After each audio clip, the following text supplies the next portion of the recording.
Fine. So, good morning, everybody, and welcome to Ljubljana. Thank you for being here. My name is Cassiano Luminati. I'm the lead partner of the AlpTextyles Project, and I will lead you through this public presentation this morning, and we are very glad to start this project today. It was a long work to get here, but finally we are here and can start to work with a new project with this institution that hosts us, which is really a partner that we worked very well on in the last years with the Alp Foodway project, so we are really glad to be here.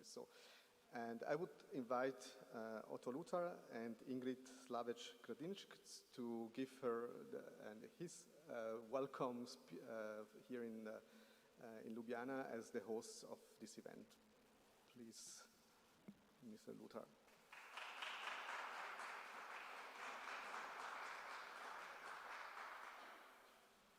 Thank you and welcome. Well, dobro jutro and welcome to the opening of the meeting of the project. I'm glad all of you more or less managed to come to Ljubljana. A good start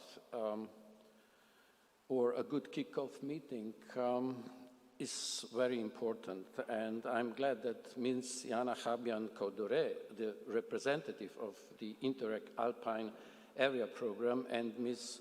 Alenka Smrkolj, a Secretary General of the Alpine Convention, decided to join us today as well. Thank you and welcome. My colleagues told me that I have a minute to greet you. Therefore, instead of talking about our center, it's all in our website anyway, I would like to share with you a few words about the live meetings. Don't worry, it's not about COVID and the whining about us being close into our homes, but about the importance of working life face-to-face in general. So there it is, a short story about it. While walking to the institute this morning, for a short time I was following a kid who was on his way to school, apparently. Although quite small, I knew he must be at least a second grader because of the school bag on his back, the bag that was almost bigger than he was.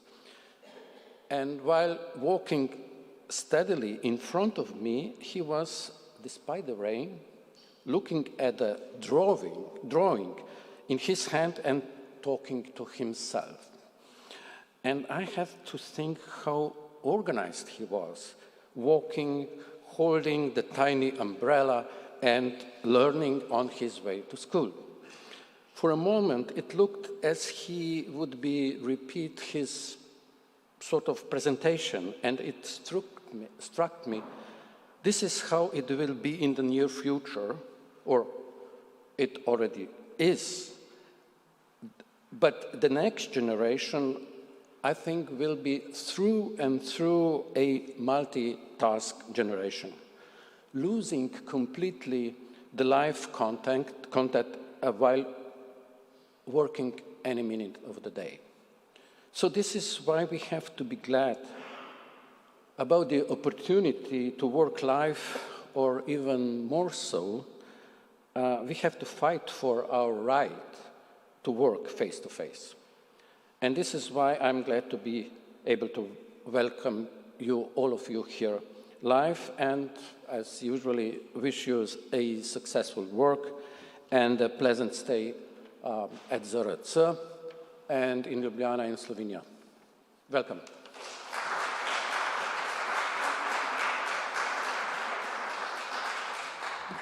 Thank you very much. And now maybe, no, here. So, the right slide. So please, to Ingrid Slavec.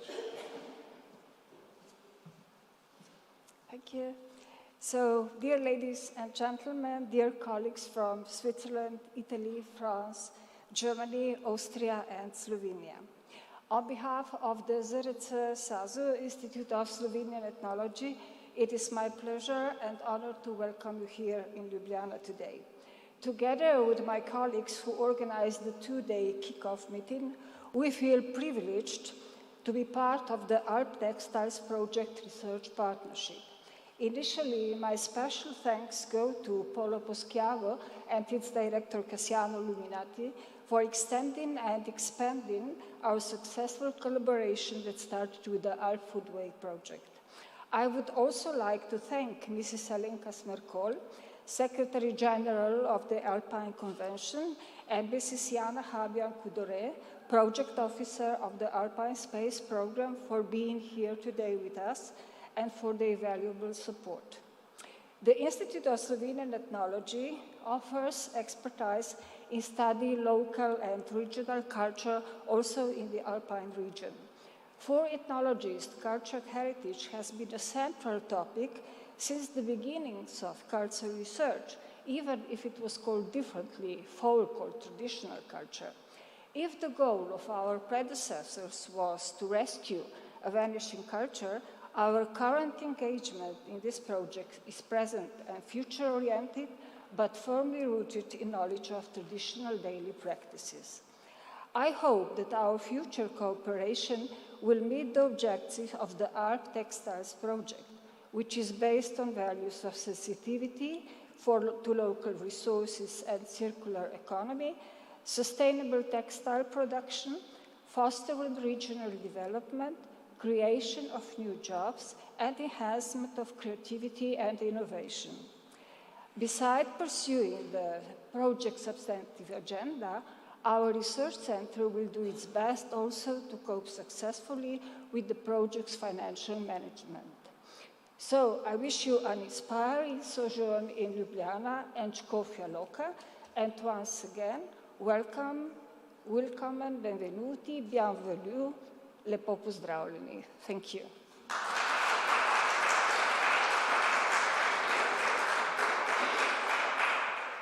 Thank you very much for your greetings and hosting us here in these 2 days in Ljubljana. This project is connected also with the Alpine strategy. We are trying also to give answers to what are the discussions going on an Alpine scale, and to try to find also new perspective regarding textile industry. And we are very pleased to have the support of the Alpine Convention in that, which is leading the Action Group 6 of the Alpine strategy. And we already heard that the Secretary General of the Alpine Convention is here, joined us today, and we are very pleased and honored to have Alenka Smerkol giving her a welcome to the partners and the people present here and online to us. Please, Alenka.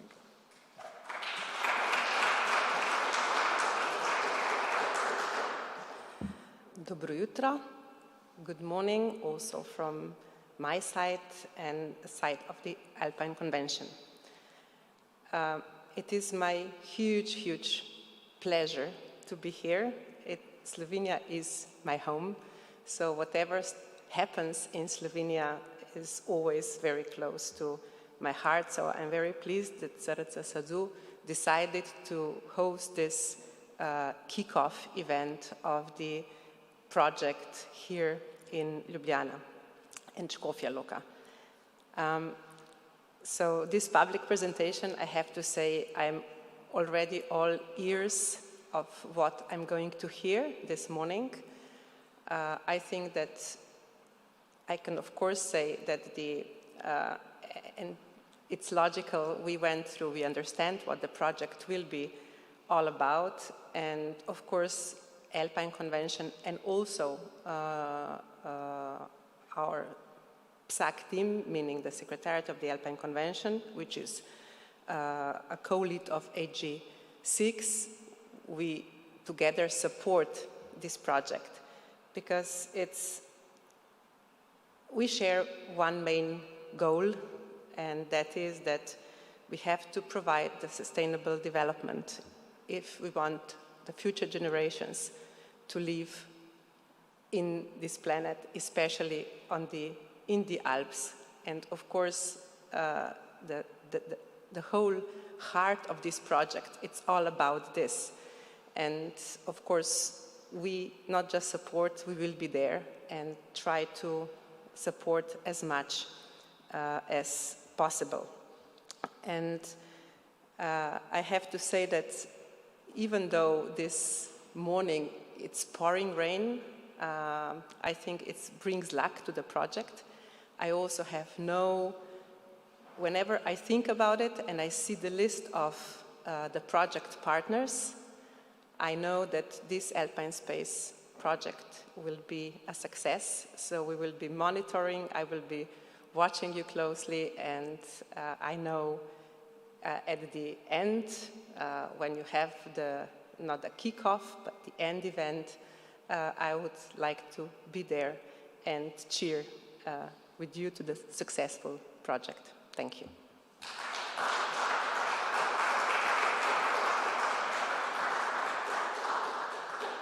Thank you very much, Alenka, for your words. The cooperation with AG6 is important, and for us, and with EUS Alp in general, so, also as a member of AG6, with also Sazu as a member, Regione Lombardia, which are partner, our members, we will really try to give a support to the work and to the work plans that we have on the EUS Alp level, and also for the Alpine Convention, because the theme that we are tackling with this project is really connected also with different important topics of the Alpine Convention about sustainability, agriculture, and so on. So I think we will try to give some new insights, new perspectives with our project. But this project, without the help of the Alpine Space Program, wouldn't be possible, and the Alpine Space Program is an Interreg program. Many of you know it, and Alpine Space is an important tool for the strategy for EUS Alp to reach their goals, but in general an important program for discussing themes and giving the possibility also to experiment in a field like ours, where we try to put together different levels, different competences, and we're really thankful that the program is financing this project, and we have the pleasure to have our project officer who will follow us throughout the project, Jana Habian Kaudoresh, and she will bring the greetings of the program to you. Please, Jana.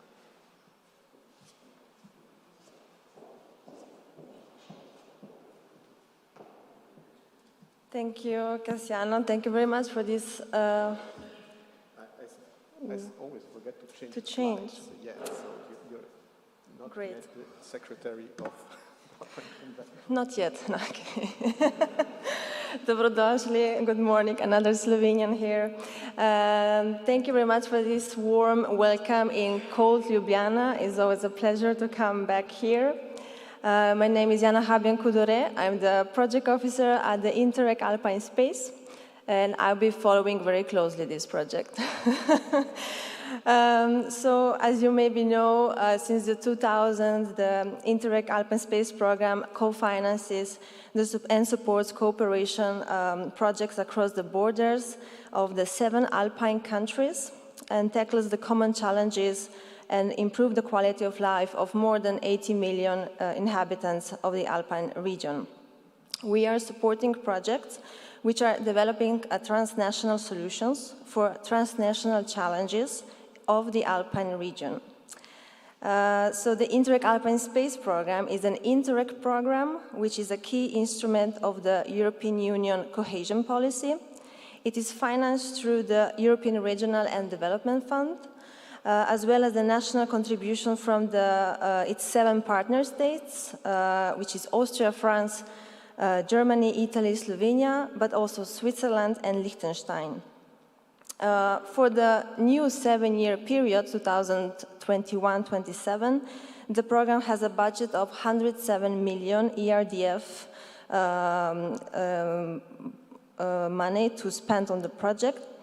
And the co-financing cooperation is up to 75% via the European Regional Development Fund.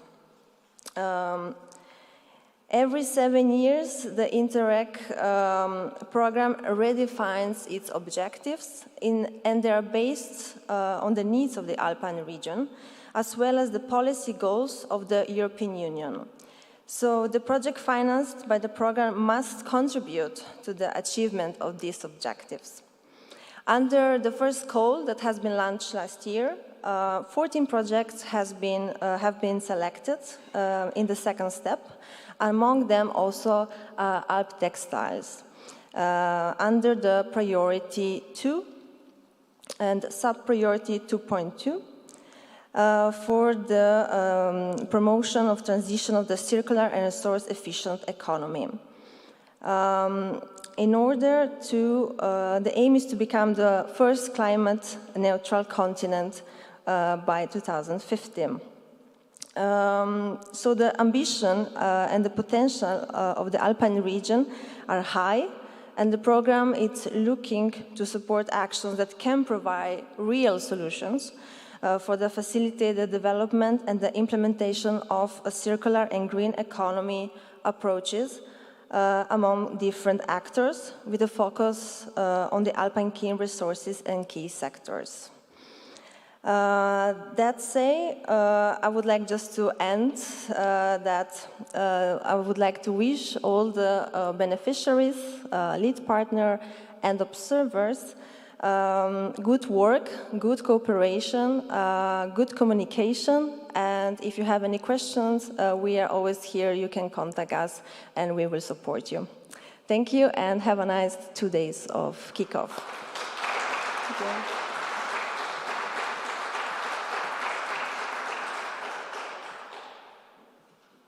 Thank you, Jana, and thank you to be here for us also and for the next 3 years. I'm sure we will need your help also to get through the whole work and the ambitious work we tried to put into this project. So let's start to talk about contents. I think this is why we are all here, and everybody wants to hear what's about this project. Why did we decide to work on a project like this? You already heard that some of the partners were participating to a former project which was called Alp Foodway, and in this project we worked together on the concept of intangible cultural heritage. In this field, we worked a lot more on the food side, and we saw that in the Alpine area, communities in the Alpine area share common values, and these are not only for food. There are the same values also for the textile world, because we are not talking only about industry, but everything that is connected with the value chain that is connected to textiles. So, and these shared values that we have in the Alps, they are like very traditional, but they are very modern, very contemporary too. So that's when we worked with Alp Foodway, we also try to translate these traditional values to contemporary values, and we will discuss that, and during the roundtable we will have then afterwards with some of the partners. In the framework, just to tell you what brought also Alp Foodway, we prepared, the idea of this project was to prepare the field for an inscription on the intangible cultural heritage list of the UNESCO, and this is actually going on. So it will be officialized very soon as an official candidature, so we are working hard on that. And when we started to discuss with the partners during Alp Foodway, the idea of textile came also up, because at the end, the textile value chain is connected to agriculture too. So it's also, when we talk wool, linen, hemp, these are agricultural based value chains. So that's why we said, okay, let's try to explore a new field. And if we look at food, people are talking about food since 15 years, 20 years, with slow food coming up that brought an attention to this, to the values of small value chains, of communities, and of this kind of approach. But in textile, we are just at the beginning, and we will discover it now during the project. So that's why this project is a lot about the globalized value chains that we have, that we all know that they are really polluting, and that this is a problem. We have a massive potential to reduce CO2, which is a big topic in general, for not only for the cultural world, but in general for our society. We also see that the consumers are always more interested in more sustainable lifestyles. They are more aware of what they are eating, but also of what they are wearing. So that's why we said, okay, we need to see if there is a possibility to answer to these needs of consumers that expect from the textile industry more to be more sustainable. And what we also know is that the Alpine area has a very rich textile heritage, which is traditional but also industrial. So this is a fact, and we also saw that this know-how is getting lost or sometimes already got lost through this globalized value chains. And we think it's the right time to discuss how we can safeguard what is left and to give more value also to this heritage which is there. So we will concentrate our work because it's textile is huge, but we will concentrate more on the wool value chain, linen, hemp, which are the traditional ones in the area. We are also looking at how you dye textile with plants. This is also a very interesting thing. Let's say 98% of the colors that are used are now artificial colors coming from, and so there is like a potential of knowledge that we can maybe try, and that there is a partner which is expert in that. So we think that to know about this heritage can help us to re-territorialize the Alpine textile value chains, which is a big topic. I think the awareness of consumers that ask themselves, why is this t-shirt costing €5? Where is it coming from? Who's working on that? How is it possible that somebody is earning something with €5? You know, it's like it's coming up in the minds of people. And bringing back some of the possibilities that we have in the area to work on that, the competences that are needed can give perspective also for regional development in smaller areas of the Alpine arc. So, what our objective as a project? So, we think that textile heritage can be a driver for sustainability. That's our presumption in the project. So that's what we think we can try to prove with the project. It is important that cross-border cooperation is improved if we want to make this work. And this is very important. We see that at national level, normally nations work on internal value chains, but sometimes solutions are just across the border, but they are not looked at. So we want to help also to give this perspective. This is like also the strength of a cooperation program like this. We'd like also to boost natural local resources. So as I said before, we have this textile value chain which is connected to agriculture. So we a bit forgot that agriculture is not only providing food or nice landscapes, but it was at some time also providing textiles for clothing in the Alpine area. So I think if we look at the wool, for example, most of the wool still is not valued at all.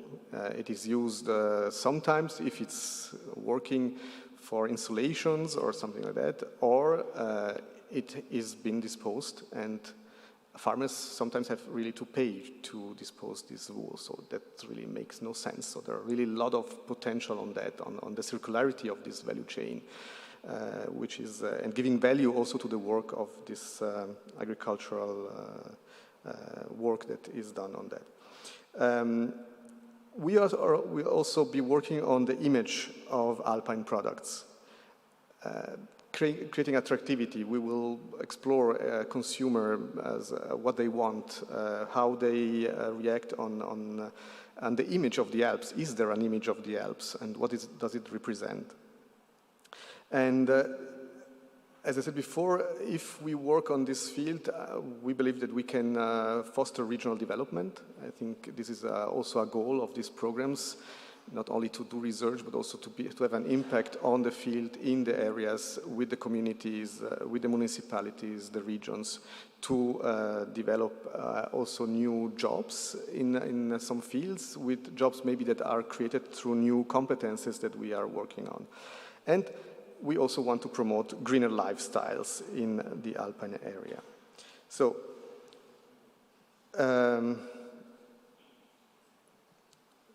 we think that this project is innovative because we are operating at this alpine scale, which is a scale which is not normally considered in this field. I said before, normally you look at your area, at your nation, but not on the alpine region.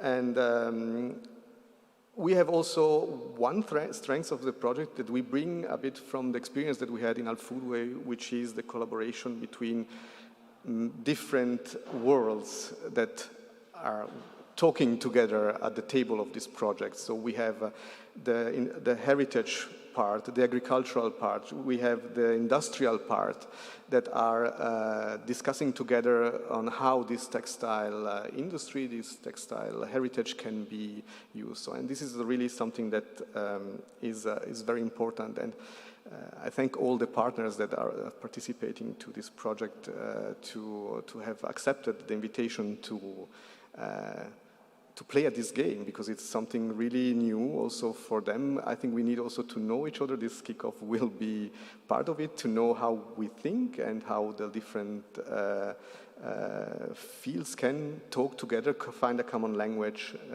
as we did in Alp Foodway. It was not so easy in Alp Foodway. I hope it is easier here in this project, because it's very important. But this is what is a bit innovative on this project, so this talking together. And I told before, the consumers are at the center. At the end, if we do something, we need also that somebody buys it or is interested in it and supports it. So, and consumers are at the center of this work. So we are also to understand, because we already know that products that are made here in the Alpine area, they will cost more than the one that we import from Asia. And so is there a willingness to pay more? This is also an exploration that we will do. So, I talked about the partners just briefly. I have not the time to present all the partners, but I would like to show the slide with the logos to tell you who's in this project, and also shortly about the competences of each other. So we heard already the ERDF lead partner. I'm coming from Switzerland, so leading the project. We cannot manage European money, so we need a European partner, and Zitratzu Sazu accepted to be the ERDF lead partner. But not only that, they are really central for the heritage part of the project. So it's an aspect which is very important. Then we have IM Lyon, which is a business school in France, and they bring the competences of marketing, of consumers, and they will do very cool exploration and experiments with the consumers. Then we have Tectera, which is an industrial partner coming from France, is the pole of competence for the textile industry in France, which is also very important. As I told you, we have the worlds coming together. We have Regione Lombardia, which was ERDF lead partner and a central partner in Alp Foodway, which is also a heritage partner, let's say, bringing this competence that is connected to this part, the intangible cultural heritage. We have Sistema Moda Italia, again, a very important partner that represents the textile industry and manufacture in Italy. And so it's really a big partner in this field, representing a lot of knowledge, a lot of companies, small, medium enterprises that are in Italy working on this field. We have Istituto Marangoni, I think one of the most known fashion schools in the world that brings also the education aspect into these projects, like we do as Polo Poschiavo. We are also an institution that is working on lifelong learning and on education. We have Montafoner Museum, an Austrian partner, which represents also the cultural heritage part, a museum that is working on these value chains. They were working on a project about old sheep species, the Montafoner sheep, and working on this value chain. So they bring this competence between agriculture and a museum, which museums are central also in this heritage safeguarding activities. We have Mediplant, the other Swiss partner, which is researching on for our project in dyeing with plants. So it's a technological research competence, which is also very important. So this whole world of knowledge connected to dyeing with plants, natural dyeing, and research is a very interesting field. And we have the Friedrich-Alexander-Universität Erlangen-Nuremberg with the Institute for Geography.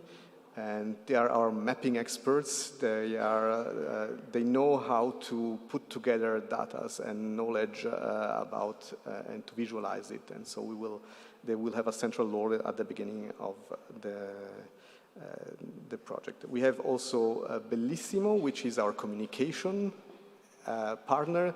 It's an agency, an Italian agency. They did all the work you see here now, the presentations, all the design was made now by our partner, and they are central in helping us to have new ways to communicate with consumers, with institutions in the project. So they're helping us on that. And then we have Duo Center in Skopje Loka, that we will go to visit them on a field trip tomorrow afternoon. This is another Slovenian partner. It's a competence center for artisanal handicrafts, and it's central also to have this world of artisans that are working in the field of textiles. So, and I hope I didn't forget anybody of the partners. If somebody has been forgotten, tell it me now, but I think I told them. So you see, it's a really broad partnership, and it's really important for us to, with this group of people, as an institution of and all the knowledge they bring together, to give answer to something that is really going on now. So the European Union is working on the textile strategy. So this is something that is, and we are giving them answers to this strategy that they are setting up. I think, and we will bring a different perspective, a perspective from the Alpine area, first of all, a perspective that is coming from the intangible heritage, but which is absolutely super innovative in this field. So I think this is one of the, because so our outputs, we will try to develop climate neutral solutions for small, medium enterprises. So orientation guides for them, trying to give them some answers on how to go in this direction, how to safeguard heritage, but also being on the market, let's say. Toolkits for cultural institutions. I think it's central that cultural institutions have a role in this awareness rising about the topic. And I think safeguarding textile heritage can go very much through the work cultural institutions are doing. And also, as I said, policy briefs for the European Union, but not only the European Union, also in Switzerland there is now a work about a strategy, a textile strategy. There are different approaches on that. So we know that also Slow Food launched a big network, which is Slow Fiber. So I think we are really timely and in this field, so we will really work in the next 3 years, also to open the field to new projects. I think this is really a project that opens also and puts a spotlight on this topic, which is very interesting. And shortly, and then we will, I show you just a short video that we prepared, which is connected to the presentation of the project that will be then put online. Just to know how the project is structured, we will not go in details because this is always a bit boring, let's say. So it's for a presentation, it's important for us in the work. But just to say, we want first of all understand what's going on. There is a lot going on in the Alps. This is something that we know. Every time I talk about this project with somebody, something new pops up. They say, do you need this? Do you know that one? Do you know what they're doing in France, in Austria, in Slovenia? So it's really a lot going on. A lot of young people are interested in this textile field from the artisanal part, but also from the agricultural part, from the industrial part. So we want to give to understand what's going on, and also with the work we will do in the with this mapping work package to understand how we can put things together, how can we create relationships together, create tables where people can discuss about this topic. We will also test and evaluate. This is also an important aspect. We will have different pilot activities in the different countries, cross-border pilot activities that will connect regions, nations, competences throughout the Alpine area. We will, today it's a bit early to tell you everything because it's the kickoff, so we will work in the next days to develop the details of this activities that will come up later on in the project. But we want to create formats that are new in the cooperation and collaboration with different areas and competences also on a concrete level, not only on a theoretical level in this project. And then the third work package is to transfer the knowledge to the stakeholders, to disseminate these solutions that we find out at a different level with we have different target groups in the project. But this is very important that we will develop these solutions and transfer them to the right stakeholders, and with the help also of a strong communication of the project, we will try to get there. So I think this is for now what I wanted to show you. I invite the partners that know that they are present here at the round table to come up on stage, and I will launch quickly the presentation video of the project, and then we will start a round table just to understand a bit better the competences. So on the stage there will be the partners that are connected to the work package, the leaders of the work package. And I launched the video. Please, partners, waiting for you to find.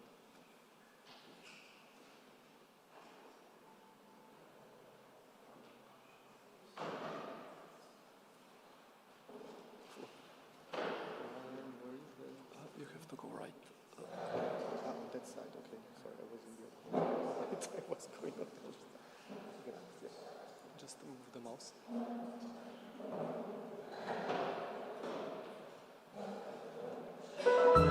AlpTextyles is an Interreg alpine space project that gathers the textile heritage of the Alps to establish a sustainable textile industry in the region. 12 partners will develop business and cultural solutions based on sensitivity to local resources.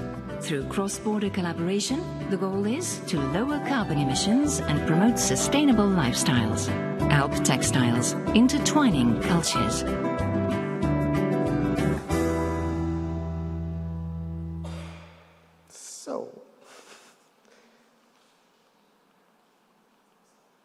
So let me introduce who joined us now for the presentation. So we have different people. So we have Sasha Poljak-Istinic.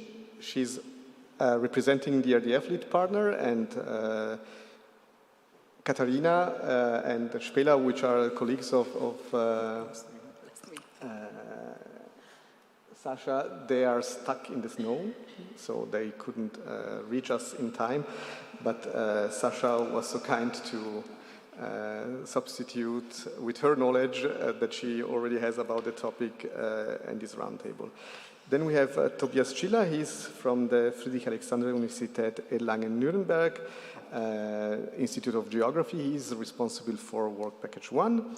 Then we have Diego Rinaldo from the EM Lyon Business School, and he's responsible for Work Package 2. Then we have Robin Odon. He's from the Association Tectera in Rovenne-en-Alpes, the competence pole for textile in France, and he's responsible for Work Package 3. And then we have Alion Kerec, and we are very pleased to have you here. Alion, he's the representative of the EUSALP Youth Council. And just a quick word about the EUSALP Youth Council. EUSALP, the Alpine Strategy, set up a youth council, and there are a lot of young people that are now involved in the strategy, and we're very happy to involve them also in the projects, in the activities of the project. And so thank you, Alion, to find time to come here with us and to bring also your perspective in this field. So let's start with Sasha. So you're an ethnologist, is it true? Yes. Yes, okay. And so here you're representing cultural heritage, the cultural heritage soul of this project, which is shared by many partners here, as I said before. And so let's talk about what's Alpine heritage. Alpine textile heritage specifically, and why is it important to safeguard it? So you have some ideas about that, and what can the knowledge of the past materials help and techniques also bring to our approach of circularity and sustainability? So the floor is yours, Sasha. Thank you, Cassiano. So regarding what Alpine heritage is, actually the answer would be that everybody has its own understanding of what heritage is. And so it also applies to Alpine textile heritage. And let me tell you an anecdote which I came across when I was studying a very famous tourism festival involving textile heritage. It was called Country Wedding in Ljubljana, and it was staged for several years, more than 20, when we were still part of Yugoslavia, so from the middle of 60s to the beginning of 90s. And the participants of that festivals had an obligation to wear their own national or regional costume. And they had no problem, most of the nations, especially those coming from Europe, had no problem decide what to wear to express their identity and so on. However, there was one North American couple who could not decide what actually their national costume is, so they came dressed as North American Indians with the feathers and leather and so on.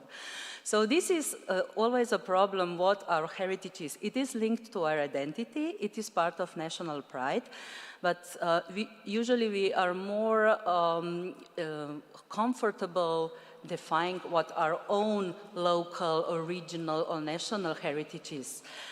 And for the Alpine world, it gets a bit difficult, but still not impossible. And I'm sure that in this project we'll come up with some sort of definition or agreement, because currently there are more or less only national or regional studies done on textile heritage. So, but maybe to touch upon that, we do have, or Alpine World do have some shared features. For example, some materials, the wool, or some patterns, or some cuts, but also some techniques how to make a textile, like knitting or lace making or processing wool, weaving, and so on. So we do share some common features, which will, I think, become much more visible with this project. So to Cassiano's next question, why is it important to safeguard Alpine textile heritage? Of course, we would be the most happy if heritage would not need special safeguarding because it would be so popular or widespread, but it is often not the case. Luckily, there is this very strong link to identity and national pride, what I already mentioned, and it became also often because of these very distinctive local or regional features, aspiration for craftsmen and artists, and they often don't really know where to look for information or what is considered a bit of authentic, although this word can be a bit tricky for ethnologists. So it's also, heritage is also about, it was usually connected to local resources, to nature, to some specific knowledge, and learning how to preserve these resources or how to work with nature. This is also part of heritage, which comes in hand, or it becomes more and more important in these nowadays times, which brings me to the third question. Usually what today we perceive heritage was necessity in the past.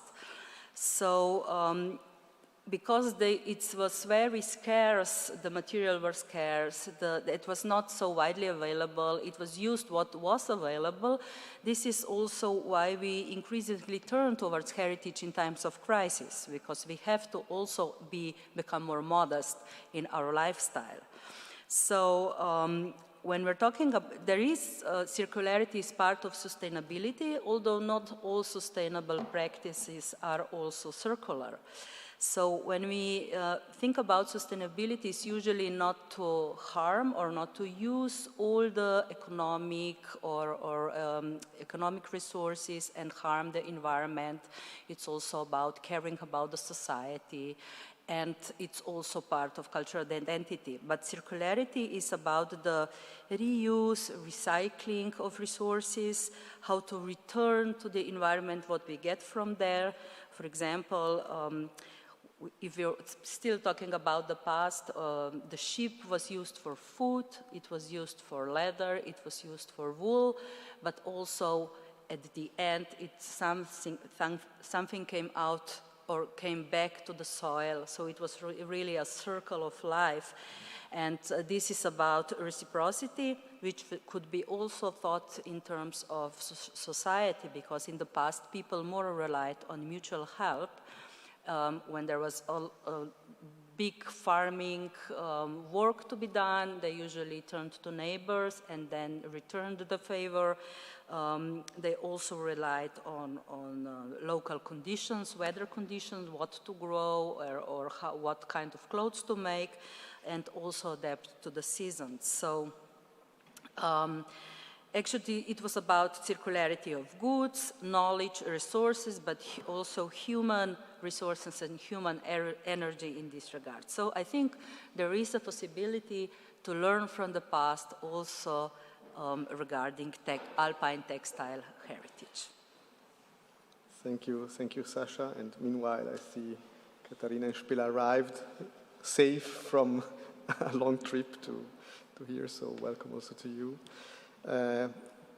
So we said in this project we have worlds coming together, so we heard the heritage soul of the project, and I'm going to ask Robin, you represent another soul of this project, more the industrial and technological soul of the project. So we know that sustainability and circularity are key concerns for the industry now, and But why is cultural heritage important for the textile industry? Yes, good question. Well, first of all, textiles in our region, it's a historical industry, and today it is still a very important industrial ecosystem, both in the Alps and broader in Europe.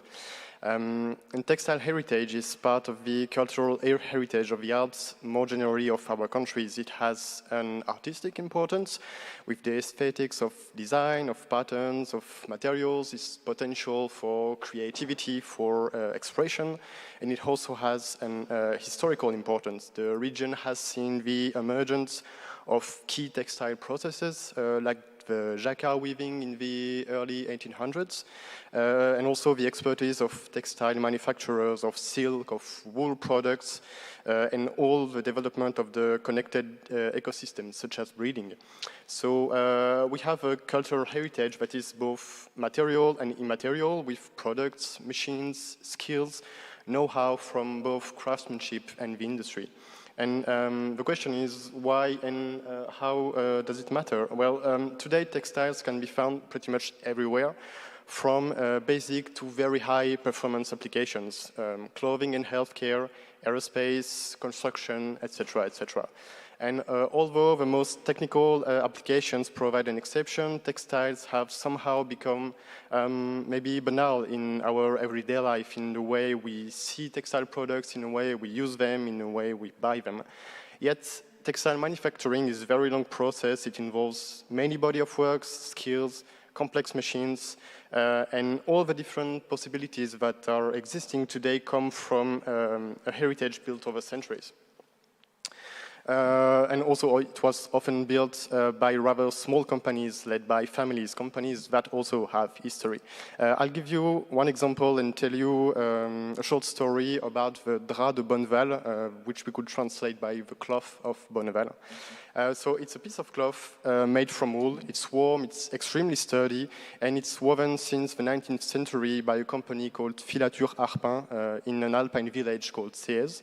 Its primary purpose was to be worn in order to face the very harsh conditions of the mountains for guides, for alpinists, for shepherds. And at the time, in order to make it known, the cloth was to be traded for wool with the shepherds, who would then peddle the drap, the cloth, during their journeys in order to make it known.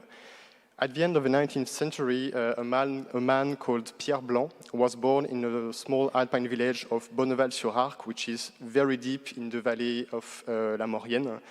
He quickly became a famous guide and alpinist, which also have a very interesting story. He was nicknamed the Pope of Bonneval, as he would sometimes smuggle ships through tricky mountain passes, ships that were said to belong to the papacy. All of that while wearing the clothes made with the drap de Bonneval from the village of Sées. He quickly became a celebrity and peddled the cloth so well that it took the name of his village, becoming the drap de Bonneval. And later, in the 20th century, the famous French explorer Paul-Émile Victor, who led many expeditions to the pole, also wore clothes made with the drap de Bonneval. And today, the cloth and its name still remain, and it is still manufactured in the Alps by the same company, Filature Arpin. So why the long story? Well, we have a piece of cloth that would seem quite ordinary at first glance, but it has an history that's been going on for more than 200 years now. History that is deeply anchored in the Alpine heritage, in the Alpine history and identity, and also in the history of polar expeditions.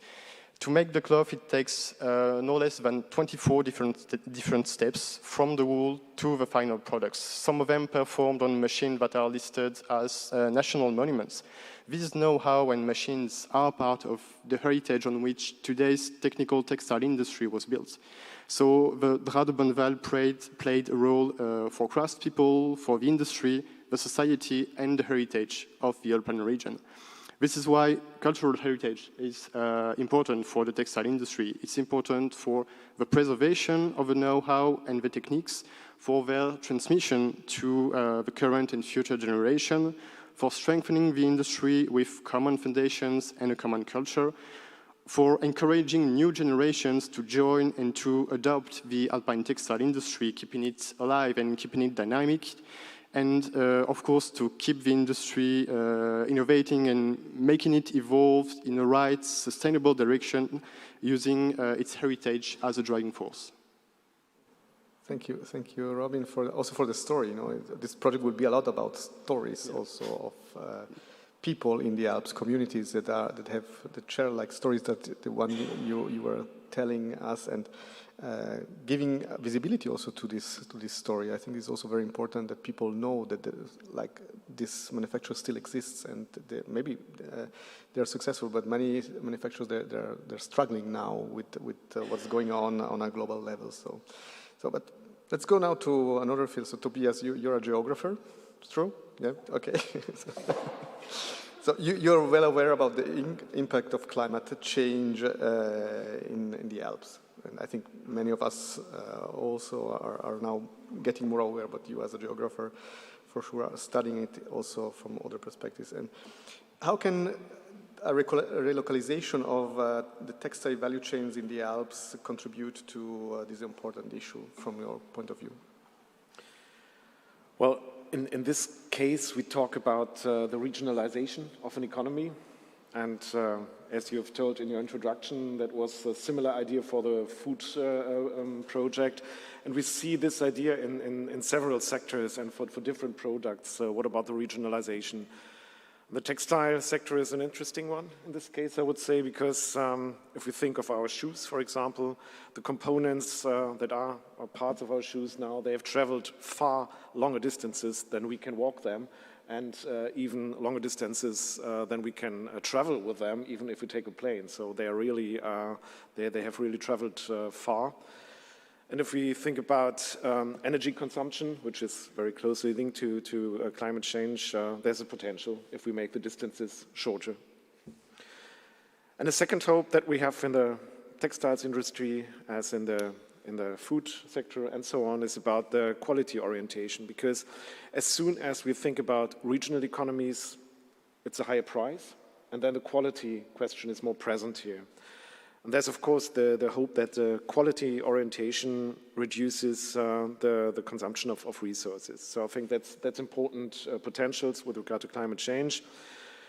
And if we think about this dimension of sustainable development, I would like to mention also the landscape argument, because the alpine landscape is to a certain extent characterized by textile use in the end. If we think about the sheep, also perhaps about the hemp and all these aspects. So I think the landscape aspect is also important in this context. And I think the regional economy aspect is not only about the greening aspect, but it's really about sustainable development. And I liked your arguments a lot in the introduction, Cassiano. And sustainability is also about the social aspects. We've heard a lot from Sasha about the heritage and identity potentials here. And I mean, there are labor market issues in the textile industry and on the global level, and I think regionalization can contribute here to a certain extent. And last but not least, it's the economy stupid. I mean, it's having wishes or seeing potentials does not help alone, but you need to have a working economy in the end. And this is why I think sustainable textile sector allows for value creation all along the value creation process, and it has jobs all along the sectors in agriculture, in processing, in trade. And I think that are important potentials for a sustainable regional economy here. And I would say parts of the textile sector are a bit typical for the alpine economy, as Robin, you have already explained, because they are really small scale.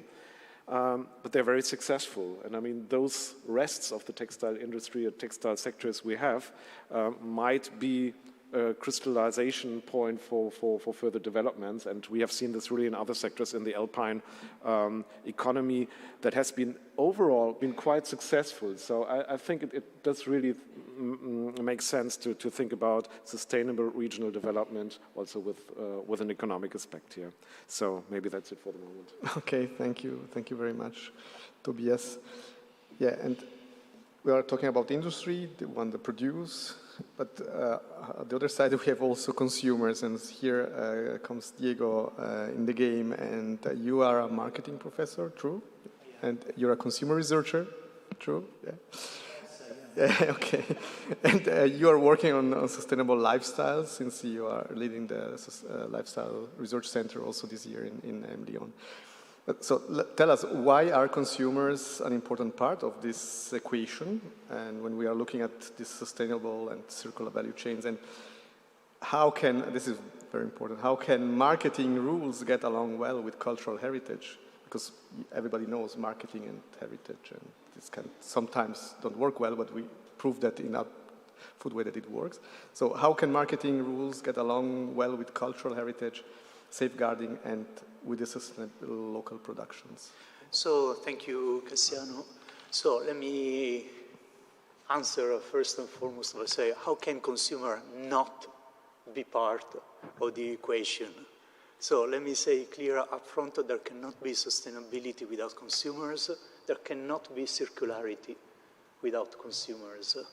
And I don't want to blame consumers for everything that goes wrong and wrong, because sometimes consumers are offered bad choices, like very bad, not so bad, average bad, and the good choice is super, super expensive, so not everybody can afford the good, ethically sustainable, circular choice. But consumers can be part of the problem, can be part of the solutions, and we want to see the glass half full, you know, not half empty. So, and I want to say that if you think of the United Nations Sustainable Development Goals, the 17 in particular, but consumers are almost in all of them, it's a responsible production and consumption. The two go together, so you cannot have one without the other. So consumer buy, so they make a decision. They could decide even not to buy, for example, and they can decide what are the criteria, the benefit, what they decide. So they can buy H&M or something that lasts longer. They can decide to change their wardrobe every season or every 2 weeks or not. They can decide to buy products that incorporate some environmentally sustainable or circular benefits or ingredients or not. So it's, they have a lot of power in this system. Then it's what they do with the products once they buy them, how they use them. And finally, what happens when they are, you know, they're tired, so how they dispose of their products. Do they recycle? Do they mend? Do they repair? Do they... so you see, circularity, you know, all the decisions, they do have an impact on circularity of the system, of resources, and ultimately also on climate change. However, it has never been so difficult to be a consumer like today, because we are all torn. You know, take for example people in this room, look at what you're wearing. Are you sure that it's entirely sustainable? I, for one, I can say there's a lot of feelings and difficult decisions in what we buy about textiles, clothing, but not only clothing, because we, particularly the younger generation, we want to be sustainable, ethical. I think if you ask anybody, they want from 1 to 9 how much you want to be sustainable, we want. And then it's the behaviors of what we buy. And today, with so many options, so the more options are there on the market, the more cognitive difficulties to make choices. And also we are in a world, thanks not only to social media, but also to social media, where it's so easy to have information about good or not so good choices. So when you have too much information, like today we have, you are torn because you have to integrate in your decisions so many elements. So it's ethical where it's source, it's made where, and this is difficult. And this means that we have dilemmas, we have tensions, and sometimes we can get paralyzed because of that. I'm quoting a research from a colleague, Cristina Longo from University of Ling, who titled the paper she published on the Journal of Business Ethics, it's difficult being sustainable today. It's very difficult, never been as difficult as today.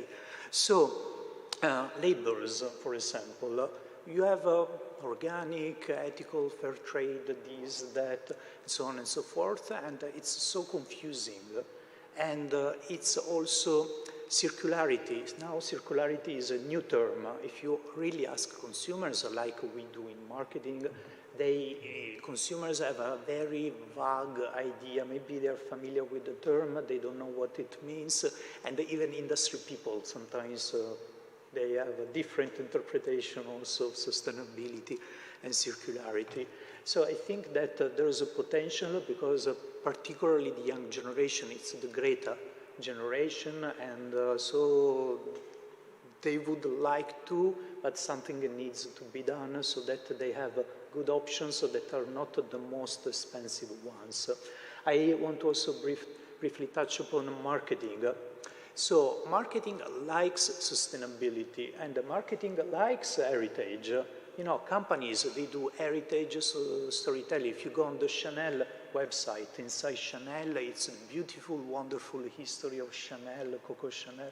So the past, the tradition and cultural heritage have a value on the market. Sustainability, you know, to claim you're sustainable, it has value in the market because you can charge higher. And maybe marketing sometimes is accused of being just a delusion, create a beautiful image and the reality is not there. I want to briefly touch upon the issue of authenticity, which is also contested a term in marketing, not just in cultural anthropology. Sometimes what happens is that since consumers like authenticity, brands, companies try to give value not only to their own heritage, but they do, you know, there's a thin line between a cultural appropriation and cultural appropriation. And so you have the H&M or Zara that does tribal motifs on a t-shirt without involving anybody. So science and aesthetics sometimes get disconnected from the community that created them and for which they mean something, which are part of their identity. But social media also, I mean, now boycotts are started by consumers because of that, and companies are learning to be more respectful of the heritage of other communities or their own communities. So marketing and companies using marketing can be the bad guys, but sometimes they can be also the good guys. I want to end with a positive glass-filled tone. So we already, in the work for preparing this project, we also found examples of companies that are contributing to give value to buying this wool that is otherwise wasted from autochthonous species in the past, in the Alps. We find examples of companies that are helping the trades, the competencies, the savoir-faire, the know-how not to be lost, to be diffused to the next generation. We found a lot of goodwill. It's still companies in capitalistic systems that have to maximize profits, but sometimes they have a little bit of leverage. And so in this in-between, consumers who want to do the good things and people working in companies who want to do the good things, that there is a hope for the future. Good, thank you for the hope. Good. There is hope for the future. That's good for us, for the project, so we can maybe now, after these general remarks about the different worlds that are coming together and the different challenges that we also have in the textile heritage, textile industry, and the challenges that we try to give answer in and give solutions in the project. Would like to dive a bit more in the concrete work so that you understand a bit what we will do. And I will start with Tobias. So you will be now leader of work package 1, which is the first activity that we will do in the project, which will be mapping. So maybe you can explain also why it is important to map first before starting other things. as a geographer. It's at the core of my discipline. But it's not only cartographic maps that we are talking about, but it's also a metaphor for different ways to visualize very heterogeneous information. I mean, what we have heard this morning on this table are very different perspectives and arguments and kinds of information. And in the end, it's important to bring them together and to make them meaningful also together. And my experience, or my team's experience, is as soon as you start to visualize information in a systematic way, then they begin to speak and they fuel debates and they put arguments on the agenda. And it's always hard work, because as soon as you, no, let's start me the other way around. When you write a text, it's okay, it's a text. As soon as you show a map, then people say, no, that lacks my village, and no, this is wrong. And so visualizing really makes a difference in discourses. So this is why I see really a big potential in maps. But to come back to your question, what do we map here? And we in my sub-work package, we have economic patterns that we map, and that's already very difficult, because you have small-scale enterprises all along the value creation process, and we have different flows of products, of money, and to really understand what kind of patterns do we have here. And this is why I think that approximate visualizations are a very good tool here. But it will not only focus on economic issues, but also on the institutional side, because there are many actors involved in the textile sector, starting from associations, public support, pilot projects, and all that. And Alpine-wide, we have a high number of that kind of associations and institutions, and that we try also to map, to give an overview here. And last but not least, we will have a footprint mapping showing where do we have a high degree of sustainability and where are rather potentials to be detected. But yeah, it's always an adventure to go into that kind of heterogeneous data situation and visualize it, and it works with a high number of databases where my colleague Markus Lambracht is working intensively on. And then we have to go into participatory processes, because I'm not a textile expert. I'm a geographer, and so I'm really depending on your deep insights on how does it really work. And we will go to enterprises and associations to really evaluate that kind of mappings. But yeah, I'm really looking forward to that. Thank you. There will be other mappings too, like cultural heritage mappings and so on, we are quite skilled now after Alp Foodway, and so this is we love maps in this project. So I think it will be something, as you said, visualizing through maps is really the best way to explain things, and so that's for us really an important activity in this project. But as I said before, we have also a work package which will do pilot action. We'll go into the field, talk with communities, with SMEs, with institutions. And maybe, Diego, can you give us like a bit an insight on why it is important to test the solutions that we are developing in this project on the field, and what we will be doing? Please, Diego. Yes, thank you, Cassiano. So after mapping, which is the broader view, we go deeper into the territories. We work with the actors, which are the beneficiaries eventually of the solutions that we want to test. And this project, I think we try to be humble. We don't pretend that we already have all the solutions before starting the project. We will co-develop the solutions with the local stakeholders in different pilot areas, and we'll try to test a solution for this cross-border collaboration, but also a solution for putting together the industrial, the crafts and the heritage soul of the projects, and a little bit of the marketing, and the consumption element of this project. So we have 6 pilot action. So a pilot action is not an action in a specific size, because we have this collaboration across borders involving 2, sometimes 3 or even more partners, because since all the actions will be tested, we want to see what works, what doesn't. One can, maybe in one area there are very special conditions that permit to be successful, but doesn't necessarily something, for example, in your area in Switzerland, where the state so generously fund agriculture can be replicated in France or in Italy or in Slovenia and so on and so forth. But we have these 6 actions with this idea of testing and trying to provide finally for work package 3 something that is generalizable enough. So what are we going to do? Some of the pilot actions are about valorizing local resources, for example, wool, maybe from these autochthonous local species, maybe linen, flax, maybe also mediplant, where's Audrey? Dying plants. There are spontaneous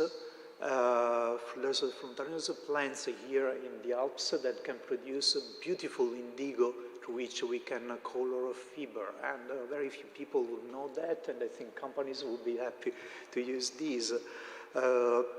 We'll try to use these to develop new products.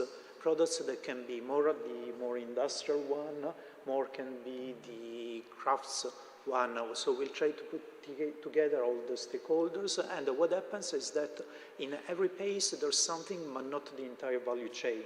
So in some places there are people who remember how to color plants, in some other you have people that know how to make final products.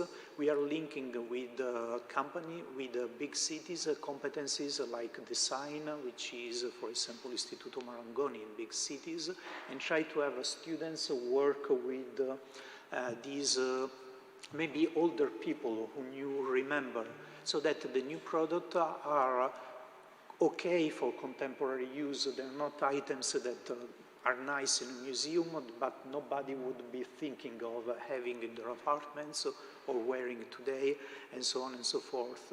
And there's also technology, so particularly working with cultural institutions, sometimes you have textiles collections that are beautiful, but so fragile, you cannot showcase them all, you cannot have people touch them. But now with the digitalization, you can make them available to designers, to brands, and maybe in the system there's a way, business model, a way for designers who want to use these to pay so that they can go back to the local communities. And particularly we want to involve the consumers, the young generation, but not only. And I have to say that if the ideas are confused about circularity and sustainability, I think that cultural heritage is even more difficult to communicate. So not only the value chains in this globalized world are invisible to consumers, but also why specific patterns are so meaningful. It's difficult to communicate, and we'll test the solutions in this area. So even though with the mapping we will have already some understanding of what is working, what might not be working everywhere, etc., we already find some good practices. I think that with these pilot actions, we will be much better in understanding how we can develop something that we can offer to the whole, to the operators, the cultural, the industrial, the craft, the schools, the educational institutions in all the Alpine regions and maybe beyond. So the Alps can be a laboratory where we test solution that works for us, but why not that we can offer to Europe or maybe other parts of the world. Yeah, thank you, Diego. About this, it's really important. This aspect of the Alps as a laboratory. I think the Alps have, through the cooperation that is already set up and coming from the Alpine Convention, Use Alps strategy, and so on, we can really test this cross-border cooperation and then give it also, for the local Alpine communities, but is also relevant for others. I think we have other mountain ranges around the world that are interested in what we are doing, that have the struggle at the same, and also at the European level, this topic is as important. But the solutions, so we try to test the solutions, but then we need to transfer them to the textile ecosystem, Robin, maybe can you say us about the impact that you expect that we could have with these solutions for the textile ecosystem? Yes, so the third main step of the project will be to work on the transfer of the solution into the textile ecosystem. We started with the mapping, we tested the solution, and now we have to make them known and make them useful. So the set of solutions that we will develop will be based on the pilot actions conducted before, and it will be supported by the experience and results that we have obtained during the project. When we built the project, it quickly appeared that we needed to address several entities very different from each other in order to have the most powerful impact on the industry. And to do that, we also needed to adapt our ways of transferring our solutions into the ecosystem, keeping in mind that we want to support the safeguarding, the transmission of the alpine textile heritage, and also we want to support the establishment of circular and heritage sufficiency-oriented textile value chains, taking the role of the consumer into account.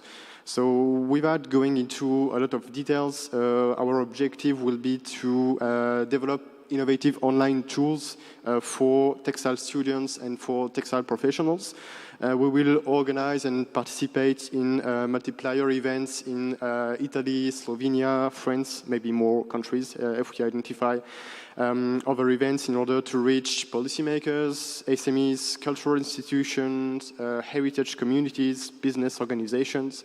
We will also work on the development of orientation guides for the industry and briefs for the policymakers, on the development of a toolkit for the safeguarding of the alpine textile heritage.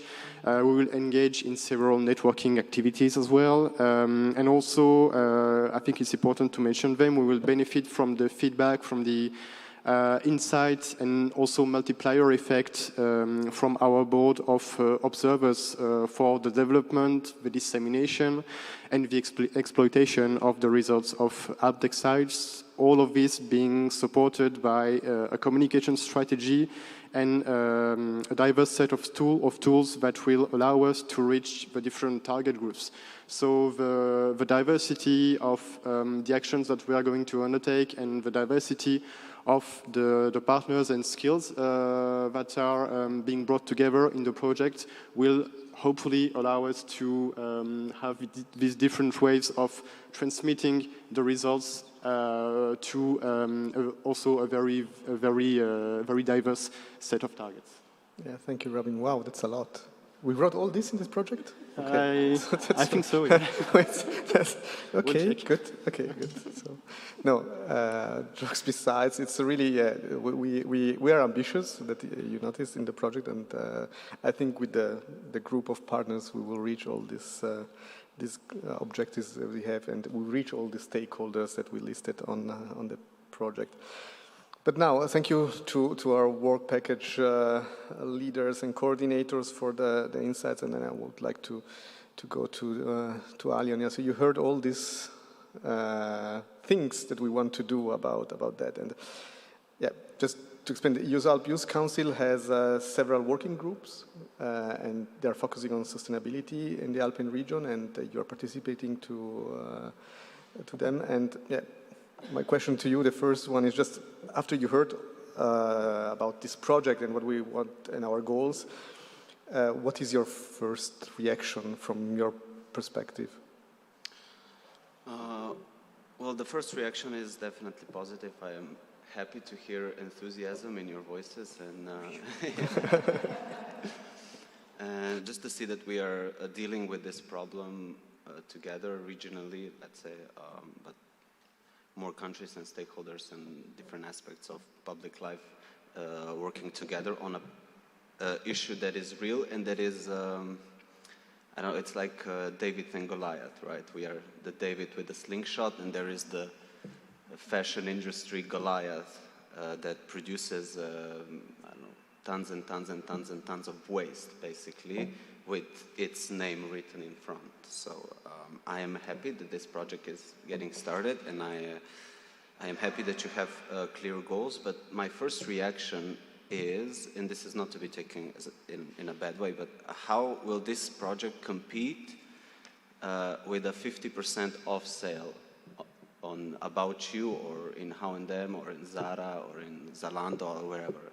How will you compete with a company or companies, fashion companies, offering consumers an easier choice? Because I do agree that consumers have a concern and they want to appear to be circular and sustainable, but it's just that, it's an appearance of concern. They want to look like they're doing something good, but what they really care is getting the product at a reasonable price. And as also Diego pointed out, all of us look like we took some care into what we are wearing today, but most people only buy clothes because they need them. You know, they are not concerned with whether it necessarily looks good or what is it made of, but just I need a shirt, I need a jacket, I'm gonna buy it. So my first reaction is that it is definitely a positive approach, but that I would like for you to answer to me or to yourselves, how will you, at the end of this project, at the end of all the technical aspects, how will you compete with a big fashion industry titans offering everything 50% off, let's say, on a Black Friday, on a White Friday, Brown Friday, Left Friday, Right Friday, any kind of Friday is good for business if you can sell. So, I mean, you don't have to do it now, I put you in the spot a bit, but that is my first question about the project, which I support fully, and I think that both the partners in USALP and definitely the Youth Council will support if there is anything that we can do. We are willing to do it, but at the end of it, how do you compete? How do you get the consumer to actually do something against their interest, or to make a company, which is much harder, to do something against their interest? So that is my first impression of it. Can you still hear me? Yeah, go ahead. Yeah, so I think we can't really say that our goal is to take down the fast fashion industry in the next 3 years. It will be. We have a very ambitious project, but it's not that ambitious, I'm afraid. But I think we are part of a much broader momentum from the industry and for the consumer, for a more sustainable industry, even if you could argue that sustainability is it's a very subjective concept. You can put pretty much everything behind it. Today, most of the studies show that the consumer has a desire for more sustainability in the textile industry, but the consumer also has troubles identifying what is sustainable and how it's sustainable. The regulations are evolving quite quickly. Part of the job that we have in the project is also to identify the ways of showing the sustainability of the products. New regulations are actually being put in place in France at the moment since the beginning of the year, and more will take place in Europe as well. Like if we take the example of labels and certifications, I think in Europe there are something around 100 different labels and certifications about sustainability, and even for us working in the field, sometimes it's hard to understand exactly what it means and how we can say it's sustainable. So I think the job that we will be doing in the project will be to build on what is already existing. As we said, we are going to map different concepts for the sustainability of the alpine textile industry. We will take the consumer into account. That will allow us to identify the ways of reaching the customer, of understanding the evolving desire for consumption, and also taking into account the means of the textile industry, because sustainability is about environment, it's about society, but it's also about economics. And we need to find solutions that will answer for these three different stakes. So what we will do will, I think, partly do a thing for the fight against the current state of the fashion industry. So if we manage to completely change the way we consume textiles today in Europe, it will be great.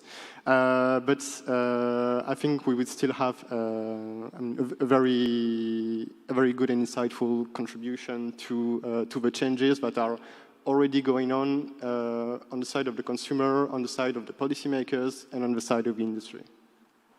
Yeah, thank you, Robin, for this quick reaction to the things. Yeah, ambitious, but yeah, it's we will not change the world with an Alpine Space project, even though it's ambitious. And so I think, but it's as I said also before, it's a start. I think the approach we are having here in this project is a start to this change, and I think it can help to give some insights on how the change can be made.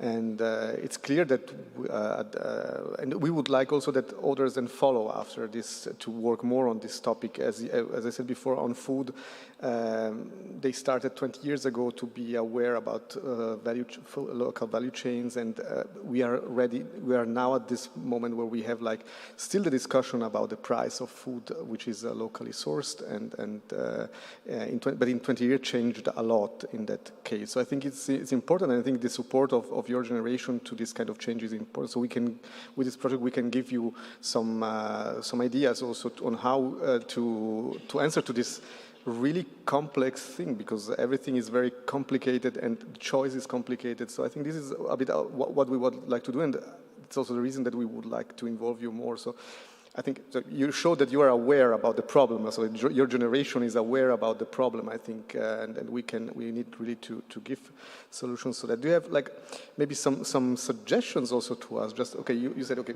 how this was a question, but maybe do you have some ideas from your side, so from your perspective, after what you heard of what you would like to see happening, and maybe we can take it in our work and try to work on it. I said the project is starting now, so there is still a space to adapt also to the needs on the things that your generation is asking, because we are not everybody, but yeah, but older, and so. Please, well, firstly, just quickly on my generation, which is, I don't know, I guess I'm representing millennials and Gen Z. That's really up to you. But I would say that there is, yes, a visible shift, because I remember 10 years ago, all it mattered is that it was the best brand, the best... the newest style, everything was skinny, everything was, tip-top shape. Now, as I'm observing, and I am no scientist, but as I'm observing the younger people now, there is more of a freestyle, I would say. So there are more second-hand clothes bought, which I am a big proponent of that, because thankfully, I spent quite a lot of money on my clothes when I was younger, but now a third of my wardrobe is second-hand owned. And I am really glad that my friends actually showed me that it's a great and fun way to buy clothes for yourself, because the older clothes, so they are of good quality. I have still my dad's shirts, jackets. I came in my grandfather's coat that it's older than me, but it's Slovenian made, and it's amazing. Today I would buy a coat in Zara for 300 euros, and it would be washed out by the end of the year. So the quality of the clothes matter very much for the sustainability and circling, because it can pass on. Okay, so I don't, this is actually my friend's jacket. He gave it to me because he was too fat for it. I mean, that's true. And why? Why should he throw this away? A perfectly good jacket. Why should he throw it away if I can use it? Just because he outgrew it, let's say that politely. So I think that the quality of the clothes matters a lot, so that we can actually share them. When you're done with it, when you don't like it anymore, you can give it forward. So I'm a big proponent of that, and that is something that you can advocate for or organize actions like a flea market. I mean, everything has to be, of course, washed and so on, but it's a great way to actually keep the clothes that we already have in circulation without the need to make more and more and more and more waste. And yeah, I wrote this before down, that's why they're laughing. I suggested a fashion show or fashion shows,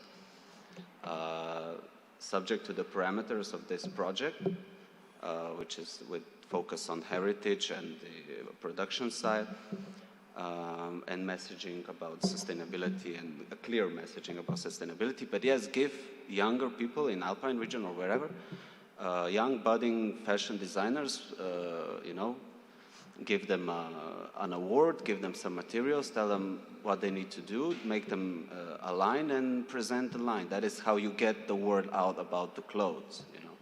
We can't be blind to it because we don't like it. I don't like influencers or this human is a walking billboard mentality.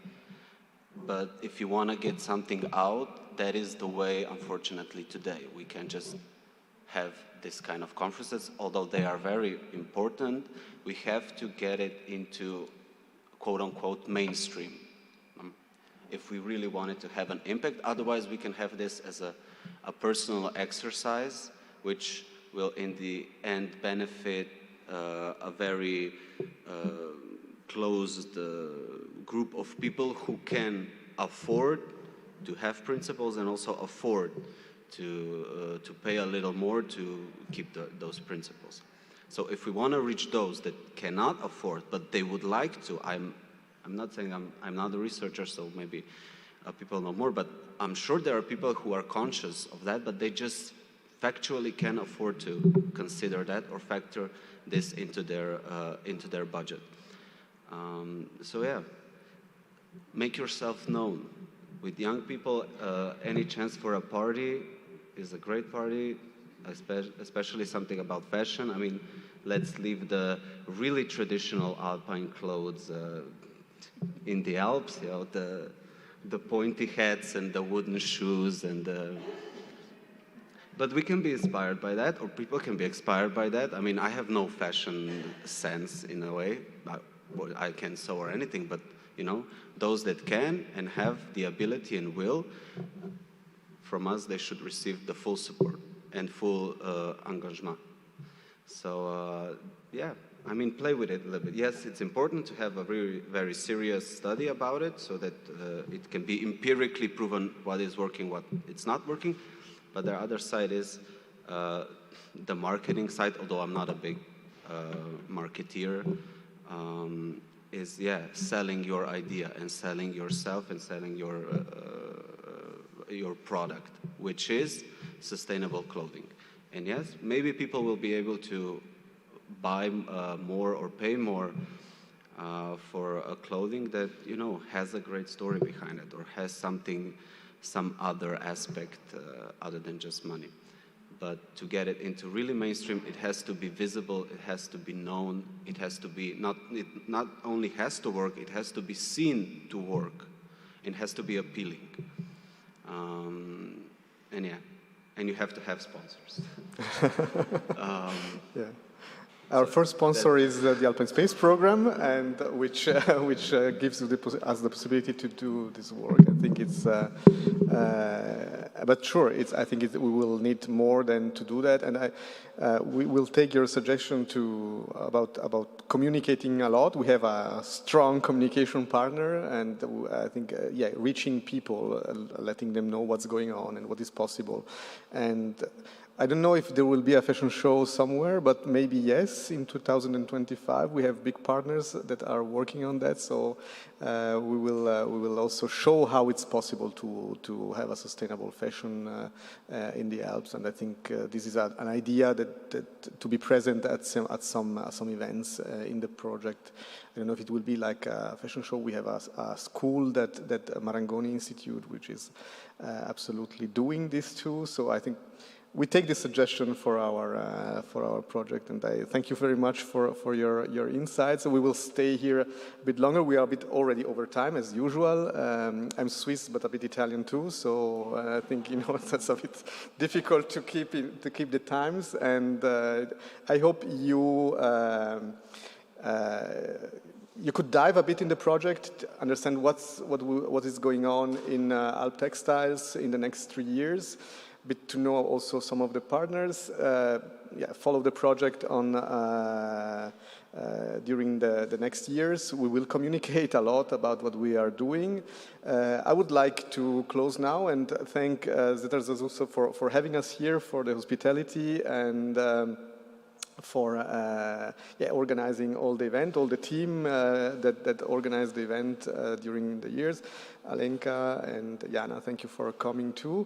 I would like also the technicians that did do a great job. Thank you very much. I think there are people looking at this in the live streaming. This will be also online afterwards, and I thank you very much for participating here. We have, for those who are here, a light lunch here outside, and I would like to thank you for your participation, everybody, and grazie mille, and let's do circular textile in the future with AlpTextyles. Thank you very much.